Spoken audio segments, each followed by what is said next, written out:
हा नारा बोलावासा जरूर वाटतो, कारण का तर मला जर साथ करणारे सर्वजण असतील तर पहा, आज या ठिकाणी माझी नूरीताई बहीण आहे, माझी मंदाताई बहीण आहे, समोर बसलेल्या कोमल असन, रेश्मा असेल, ह्या सगळ्या बहिणी आहेत.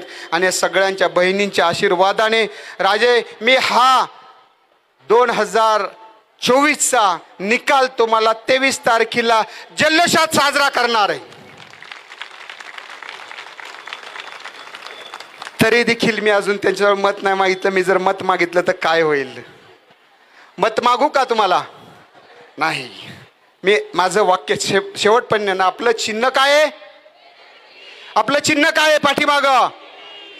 राजे नीप सगळीकडे पोचलेली आहे. आता फक्त आपल्याला लिहायचं बाकी आहे आणि ते 23 तारखेनंतर 100% त्या नीपनी मी स्वतः लिहिणार. राजे मी यांना सर्वांचं ह्यांचं एवढं प्रेम आहे की हे मला आणि आपल्या उमेदवारांना, जे की आपले मारुती भापकर साहेब पण आहेत, यांना विजयी केल्याशिवाय राहणार नाही. एवढेच मी त्यांना सर्वांना विनंती करेन, सर्वांनी विजयी करायचंय, विजयी करणार एवढी सर्वांना विनंती करतो आणि थांबतो. धन्यवाद. जय भीम.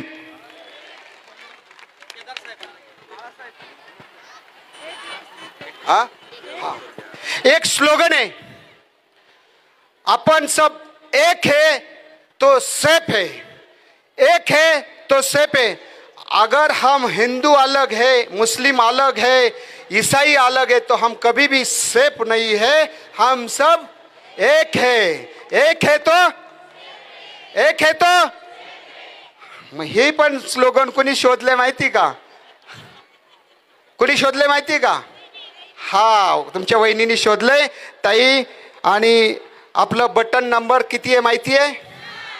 अरे मला तर सांगायचीच गरज नाही पडली. किती नंबर बटन? राजे काय सांगू मी यांना?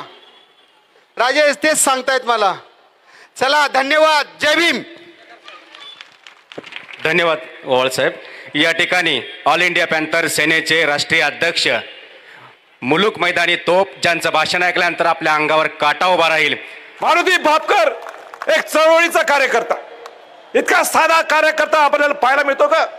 अहो याची धाडस सगळ्या या महायुतीतल्या महाविकास आघाडीतल्या लोकांना, एका साध्या गरीब एक सामान्य माणसाला असं तिकीट देऊ शकते का? हे स्वराज्य पक्ष आहे. स्वराज्य पक्ष नुसतं कोण किती पैसा तिच्या मागे ताकद आहे त्याला द्यायचं नाही. जो प्रामाणिक आहे, आयुष्यभर नगर सेवक असताना सुद्धा अपक्ष निवडून आल्या सुद्धा सगळ्या रिक्षाने किंवा सायकलनी प्रचार केलेला हा माणूस आहे. आजही सायकलनी प्रचार करतो, मेट्रोत जातो आणि तिथं प्रचार करतो. अवाढ मोठा असा देखावापणा करत नाही.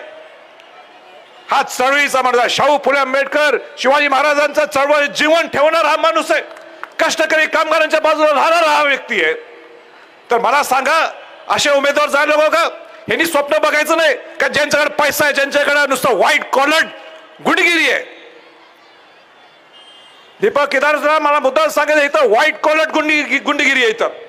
पण तुम्ही लक्षात ठेवा, तुम्ही दोघांनी तुमचे असतील ते व्हाईट कॉलर दहशत दाखवत असतील, पण तुमच्या पाठीशी छत्रपती संभाजी राजे आहेत.